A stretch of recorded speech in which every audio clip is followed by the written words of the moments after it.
तो हाँ दोस्तों, चतुर्थ श्रेणी भर्ती परीक्षा 2025 की जो अभ्यर्थी तैयारी कर रहे हैं उनके लिए ये क्लास इम्पोर्टेंट होने वाली है।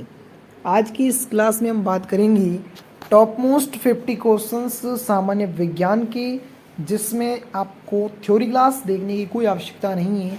आपको इन मेरे साथ मॉडल पेपर का क्या करना है, रिवीजन करना है, बस ऑनली फॉर क्या करना है, एक बार देख लेना है और ध्यान से सुन लेना है। आपके 5 में से 5 क्वेश्चंस यहाँ पर सही होंगे। लेवल को ध्यान में रखते हुए इस वीडियो में इम्पोर्टेंट एनालिसिस करने के बाद क्वेश्चंस को लिया गया है। और यदि अभी तक आपने जो 3 मॉडल पेपर अपलोड किए अभी तक नहीं देखे तो जल्दी से हमारे इसी चैनल की प्लेलिस्ट पर आपको देखने को मिलेंगे चतुर्थ श्रेणी भर्ती परीक्षा सामान्य विज्ञान मॉडल पेपर के नाम से। उसको जल्दी से जल्दी विजिट करिए। और अभी तक लाइक और चैनल पेज को सब्सक्राइब नहीं किया है तो जल्दी से करिए और अपने दोस्तों के साथ इस क्लास को शेयर करिए। चलिए दोस्तों, स्टार्ट करते हैं आज की क्लास। प्रकाश वर्ष क्या होता है कि जो प्रकाश एक वर्ष में तय करता है एक इकाई में दूरी, उसे कहते हैं प्रकाश वर्ष। नेक्स्ट क्वेश्चन है, न्यूटन की गति के नियम क्या है। न्यूटन की गति के नियम 3 नियम दिए इन्होंने। जड़त्व का, एक बल बराबर द्रव्यमान इंटू त्वरण, और एक दिया तीसरा क्रिया प्रतिक्रिया का। नेक्स्ट क्वेश्चन है, गुरुत्वाकर्षण की खोज किसने की। गुरुत्वाकर्षण की जो खोज है हमारे आइजैक न्यूटन साहब ने की थी। किसने की थी? आइजैक न्यूटन साहब ने। और हाँ दोस्तों, लास्ट में कमेंट करके कमेंट जरूर बताना कि आपको इन 50 क्वेश्चंस में से कौन से क्वेश्चंस, मतलब कितने क्वेश्चंस आपको पहले से ही आते थे और आपके इसमें से कितने, मतलब आप ढंग से, यदि आपको ऐसे दिए हुए थे टेस्ट सीरीज दी हुई तो आप कितने सही करते, तो कमेंट बॉक्स में कमेंट करके जरूर बताना। चलिए दोस्तों, नेक्स्ट क्वेश्चन पे चलते हैं। हमारा जो 4 क्वेश्चन हैं, ध्वनि की गति कितनी होती है। तो जो ध्वनि की गति होती है वो लगभग 343 मीटर प्रति सेकंड होती है। किसमें? हवा में। हम हवा में बात कर रहे हैं कि 343 मीटर प्रति सेकंड होती है। नेक्स्ट क्वेश्चन, तरंगों की प्रकार कितने होते हैं। तरंगों के 2 प्रकार होते हैं, एक यांत्रिक तरंग और एक विद्युत चुंबकीय तरंग। नेक्स्ट क्वेश्चन, परावर्तन और अपवर्तन में क्या अंतर है। परावर्तन और अपवर्तन में ये अंतर है कि परावर्तन में तरंग लौटती है तथा अपवर्तन में दिशा बदलती है। बात समझ में आई या नहीं आई? परावर्तन में तरंग लौटती है तथा अपवर्तन में दिशा बदलती है। नेक्स्ट क्वेश्चन, दर्पण और लेंस में क्या अंतर है। दर्पण में और लेंस में क्या अंतर है, ऐसे ही क्वेश्चन छपने वाले हैं। तो दर्पण परावर्तक होता है, लेंस अपवर्तक होता है। समझ में आया? नेक्स्ट क्वेश्चंस, मोमेंटम क्या होता है, संवेग क्या होता है। तो संवेग बराबर होता है हमारा द्रव्यमान इंटू वेग। क्या होता है? द्रव्यमान इंटू वेग, याद रखना है आपको। नेक्स्ट क्वेश्चंस, द्रव्यमान और वजन में अंतर। तो द्रव्यमान तो स्थायी होता है लेकिन वजन गुरुत्व पर निर्भर करता है। ओम का नियम क्या है। तो ओम के नियम के अनुसार V बराबर यानी वोल्टेज बराबर IR होता है, यानी धारा इंटू प्रतिरोध होता है। नेक्स्ट क्वेश्चन चलते हैं, वोल्ट एम्पियर और वाट में क्या। तो वाट बराबर होता है वोल्ट प्लस एम्पियर, ये इसमें संबंध है।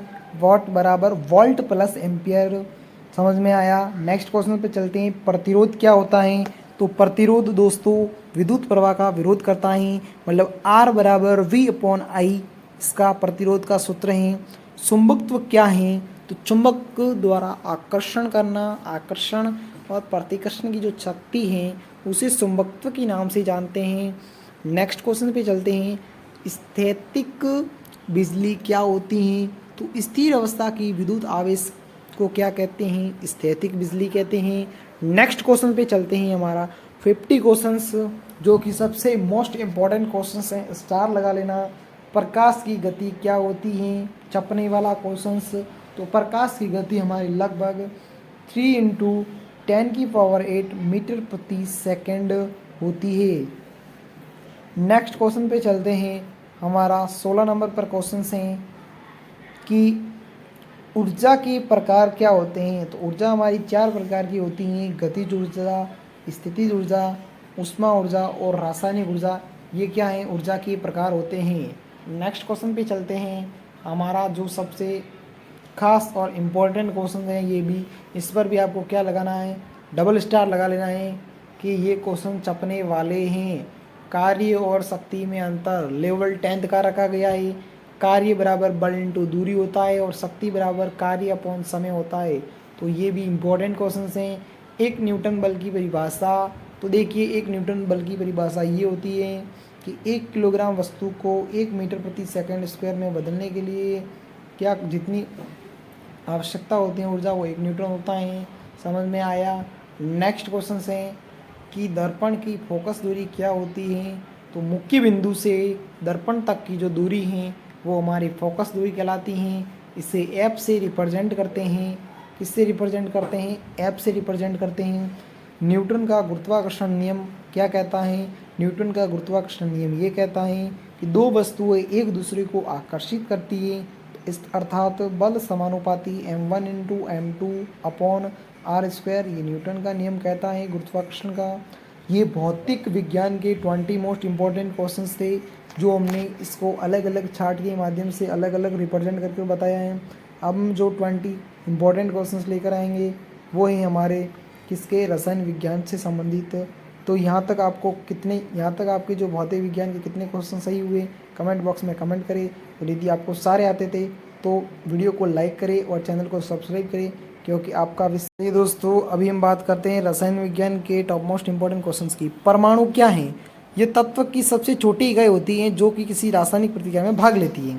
अणु और परमाणु में अंतर बताइए दोस्तों। अणु 2 या 2 से अधिक परमाणु से मिलकर बना होता है, जबकि परमाणु एक होता है। परमाणु का सबसे छोटा भाग अणु होता है। नेक्स्ट क्वेश्चन, रासायनिक अभिक्रिया क्या है? उत्तर, वह प्रक्रिया जिसमें एक या एक से अधिक पदार्थों से नए पदार्थ बनते हैं वो रासायनिक अभिक्रिया कहलाती है। आवर्त सारणी के जनक किसे कहते हैं? आवर्त सारणी के जनक मेंडलीव को कहा जाता है। अम्ल, सार और लवण क्या होते हैं? अम्ल खट्टे होते हैं, सार कड़वे होते हैं और लवण अम्ल सार की अभिक्रिया से बनते हैं, जैसे कि NaCl। नेक्स्ट क्वेश्चन है कि न्यूट्रलाइजेशन अभिक्रिया क्या है? जब अम्ल और सार मिलते हैं और लवण प्लस जल बनाते हैं, जैसे कि हमारा जो NaCl प्लस H2O बनता है तो वो किससे बनता है? जल बनाते हैं, तो इसे कहते हैं न्यूट्रलाइजेशन अभिक्रिया। जल का रासायनिक सूत्र क्या होता है? H2O। नेक्स्ट क्वेश्चन से 28 नंबर क्वेश्चन, तत्व और यौगिक में अंतर। तत्व एक ही प्रकार के परमाणु से, यौगिक विभिन्न परमाणु से मिलकर बनते हैं। नेक्स्ट क्वेश्चन से जल का pH मान कितना होता है? तो जल का जो pH मान है हमारा कितना होता है? 7 होता है। यदि अभी तक आपको जल के pH के मान के बारे में नहीं पता था तो दोस्तों आपकी तैयारी बहुत ही कमज़ोर है। आप हमारे इस मॉडल पेपर के साथ बने रहिए, आपको एकदम सटीक कर दिया जाएगा। अरे यार क्या हो गया, एक मिनट, वापस चलना पड़ेगा। कौन सा क्वेश्चन था? कौन सा? जल का pH मान रासायनिक सूत्र। अच्छा यार ये वाला था, जल का pH मान क्या था? ओके ठीक है। नेक्स्ट क्वेश्चन है कि मीथेन CH4 क्या है? देखिए उत्तर है हमारा एक सरल हाइड्रोकार्बन गैस। मीथेन क्या है? एक सरल हाइड्रोकार्बन गैस है। तो ये भी आपको क्या है? कॉमन सेंस की बात है, लेवल को ध्यान में रखते हुए छपने वाले क्वेश्चंस लिए गए। अल्कोहल और एसिड में क्या अंतर है? अल्कोहल कार्बनिक यौगिक होते हैं, एसिड में H प्लस आयन होते हैं, हाइड्रोजन प्लस आयन होते हैं। नेक्स्ट क्वेश्चन है कि बॉन्डिंग के प्रकार होते हैं। बॉन्डिंग कैसी हो सकती है? देखो बॉन्डिंग एक तो सहसंयोजक बॉन्डिंग हो सकती है, एक आयनिक धात्विक की बॉन्डिंग हो सकती है। ये 2 प्रकार से बॉन्डिंग प्रक्रिया होती है। समझ में आई? एक मिनट, बॉन्डिंग वाला, हाँ तो बॉन्डिंग वाला समझ आएगा। सहसंयोजक हो सकती है और ऐसे हो सकती है। 33 नंबर क्वेश्चन है कि रासायनिक परिवर्तन और भौतिक परिवर्तन में अंतर। रासायनिक परिवर्तन में नए पदार्थ बनते हैं? नहीं बनते। भौतिक परिवर्तन में बनते हैं। परमाणु संख्या, द्रव्यमान संख्या, यह आपका हो गया रेडॉक्स अभिक्रिया। देखो रेडॉक्स अभिक्रिया में क्या होता है कि ऑक्सीकरण और ऑप्शन दोनों अभिक्रिया साथ में होती है। नेक्स्ट क्वेश्चन, गैसों के नियम कौन कौन से हैं? बॉयल का नियम है, चार्ल्स का नियम है, गैस समीकरण है, ये गैसों के नियम है। अभिक्रिया के कारक कौन से हैं? अभिक्रिया के कारक मतलब तापमान है, सांद्रता है, उत्प्रेरक और दबाव। धातु और अधातु में अंतर। धातु चमकीले होते हैं, अधातु चमकीले नहीं होते। धातु चालक होते हैं, अधातु कुचालक होते हैं। रासायनिक सूत्र कैसे बनाए जाते हैं? तत्वों के प्रतीकों को ध्यान में रखते हुए और सहसंयोजकता को ध्यान में रखते हुए। जैसे कि हाइड्रोजन का परमाणु प्रतीक होता है H और इसमें आयन होते हैं 2। जल का हो जाए H2O। जल क्यों एक सार्वभौमिक विलायक कहलाता है? क्योंकि ये अधिकतर पदार्थों को घोल सकता है। जल है अधिकतर पदार्थों को जैसे घोल सकता है, नमक को घोल सकता है, चक्कर को घोल सकता है। इस प्रकार से अधिकतर पदार्थों को क्या कर सकता है? घोल सकता है। बेकिंग सोडा को आदि को क्या कर सकता है? ये घोल सकता है। इसलिए जल को क्या कहते हैं? सार्वभौमिक विलायक कहते हैं। विलय घुलने वाला और विलायक घोलने वाला। तो जल क्या करता है? घोलने का काम करता है। ये हमारे 20 क्वेश्चंस इसके हो गए रसायन विज्ञान के। अब हम बात करेंगे जीव विज्ञान बायोलॉजी की 10 क्वेश्चंस। हमारे आज की इस क्लास के 50 क्वेश्चन कंप्लीट हो जाएंगे। नेक्स्ट क्लास में हम लेकर आएंगे 50 मोस्ट इंपॉर्टेंट क्वेश्चंस जो कि इसी से संबंधित होंगे, जिसमें जीव विज्ञान से क्वेश्चन थोड़े ज़्यादा रहेंगे और फिजिक्स और केमिस्ट्री के सुपड़ा साफ कर देंगे। पर्यावरण से संबंधित भी लेकर आएंगे, तो हमारे चैनल पेज को सब्सक्राइब कर देना ताकि उस मॉडल पेपर से आप मिस नहीं हो। तो चलिए दोस्तों, जीव विज्ञान की स्टार्ट करते हैं। कोशिका क्या है कि ये जीवन की सबसे छोटी इकाई है जिसे कोशिका कहते हैं। डीएनए और आरएनए में अंतर, डीएनए द्विरज्जु की है जबकि आरएनए एक रज्जु की। मानव शरीर की सबसे छोटी इकाई कौन सी है? कोशिका।